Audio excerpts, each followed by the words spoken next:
Assalamualaikum warahmatullahi wabarakatuh. Anak-anakku semua, semoga kita semua selalu dalam keadaan sehat walafiat, tidak kurang suatu apa.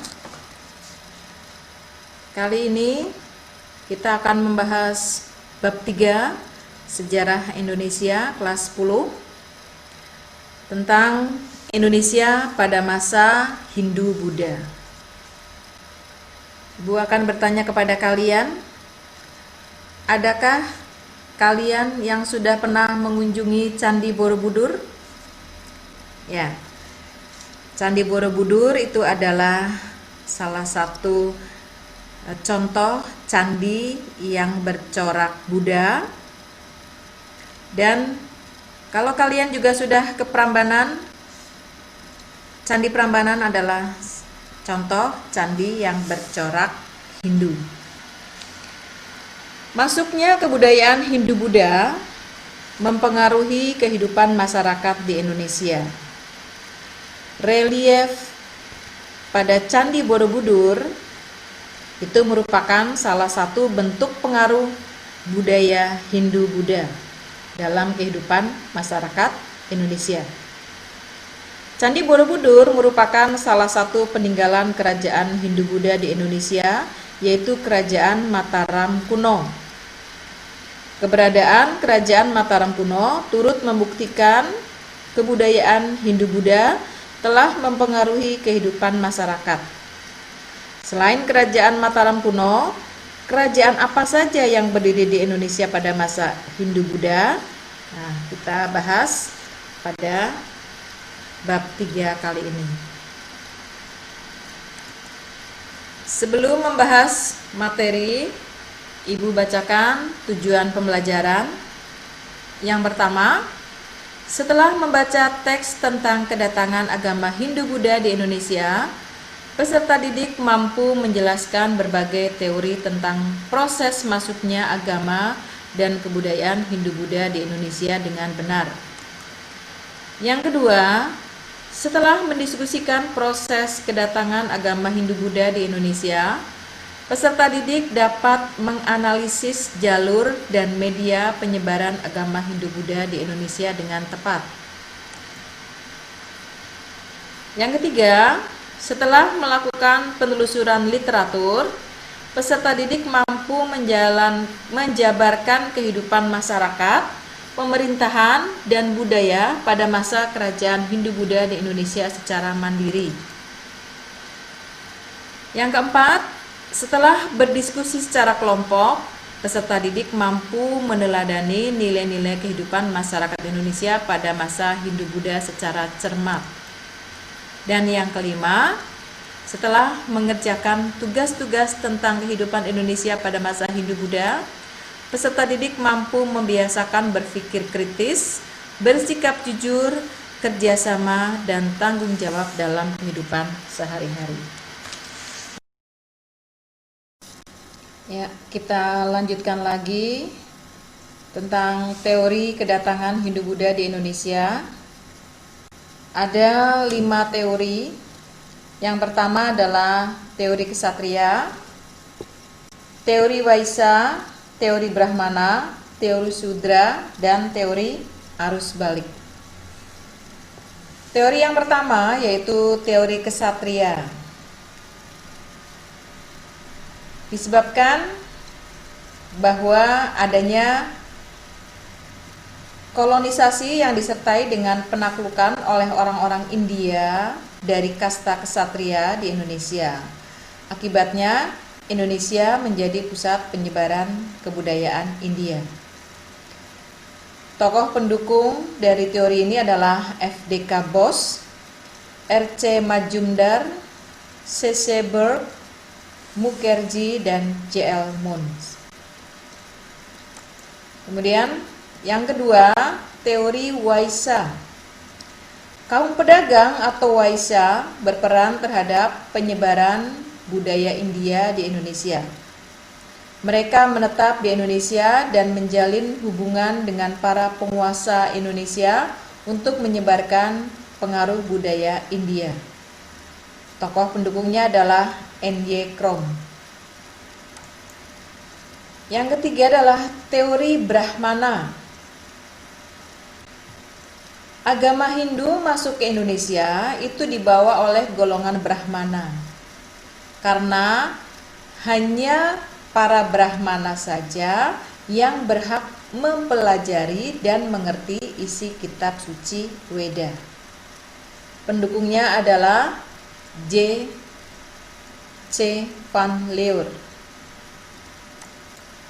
Kemudian yang keempat adalah teori Sudra. Masuknya agama Hindu ke Indonesia dibawa oleh orang-orang India berkasta Sudra. Golongan Sudra sering dianggap orang buangan. Oleh karena itu, golongan ini meninggalkan daerahnya dan pergi ke daerah lain. Tokoh pendukungnya adalah von van Weber. Dan yang berikutnya adalah teori arus balik atau counter current. Teori ini menyatakan peran aktif masyarakat Indonesia di masa silam yang menimba ilmu ke India. Sekembalinya dari India, mereka kemudian menyebarkan pengetahuan mereka ke masyarakat lain. Pendukungnya adalah F.D.K. Bos. Ya. Bagaimana anak-anak? Apakah sudah mengerti penjelasan dari Ibu? Ya, mudah-mudahan kalian mengerti. Mari kita lanjutkan kepada sumber-sumber kedatangan agama Hindu-Buddha di Indonesia. Di sini yang pertama tertulis prasasti. Ya. Yang dinamakan prasasti itu adalah sumber sejarah yang berisi informasi tentang masa lampau. Prasasti biasanya dipahat di atas batu dan lempengan logam, emas atau perak, dan lain-lain. Sebagian besar prasasti ditulis dengan huruf Pallawa dan berbahasa Sanskerta. Contoh di samping itu adalah prasasti Yupa yang berasal dari Kerajaan Kutai di Kalimantan Timur. Sumber yang kedua itu adalah Kitab Kesastraan Jawa Kuno.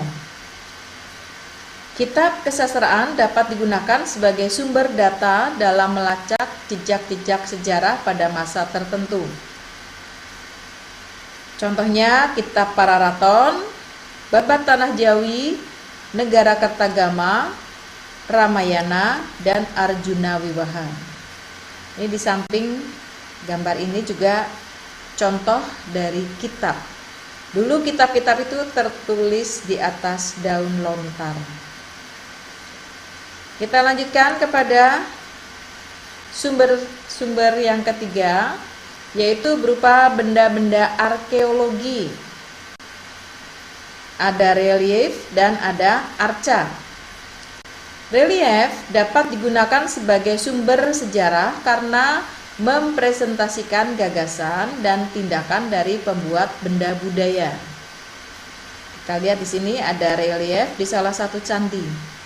Jadi kalau kalian berkunjung ke candi, dinding-dindingnya itu terdapat relief yang menceritakan tentang sebuah cerita.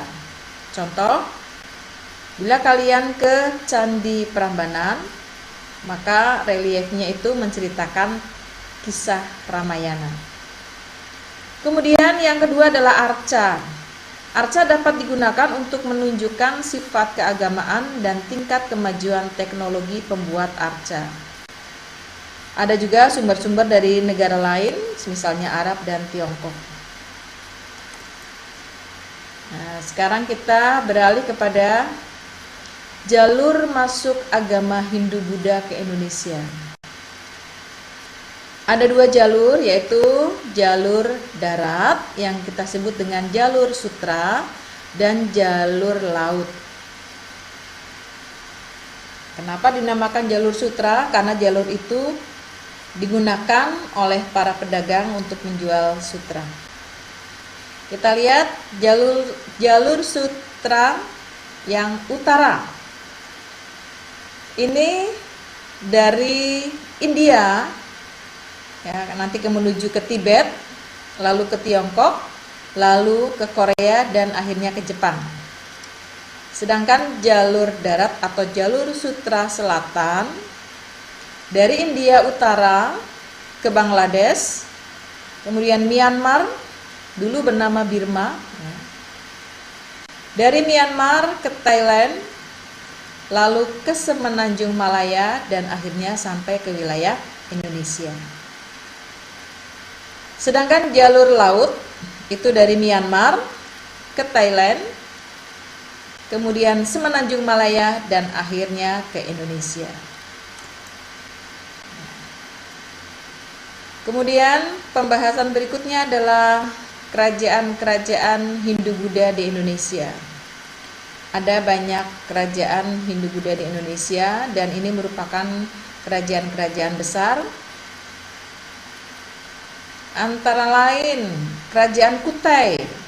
Ini adalah kerajaan pertama di Indonesia yang berada di Kalimantan Timur. Kemudian yang kedua adalah Kerajaan Tarumanegara yang berada di Jawa Barat. Kerajaan Kalingga atau Holling berada di Jawa Timur. Lalu kerajaan besar berikutnya adalah Sriwijaya yang berada di Sumatera Selatan. Lalu kerajaan Mataram kuno di Jawa Tengah. Kalian harus mengetahui bahwa Mataram itu ada dua, yaitu Mataram kuno yang beragama Hindu-Buddha, dan nanti ada Mataram Islam. Ya. Kemudian yang keenam adalah Kerajaan Kediri di Jawa Timur, Kerajaan Singosari di Jawa Timur, Kerajaan Majapahit, ini juga kerajaan besar di Jawa Timur, dan juga Kerajaan Buleleng di Bali. Demikian pembahasan tentang bab 3 Indonesia pada masa Hindu-Buddha.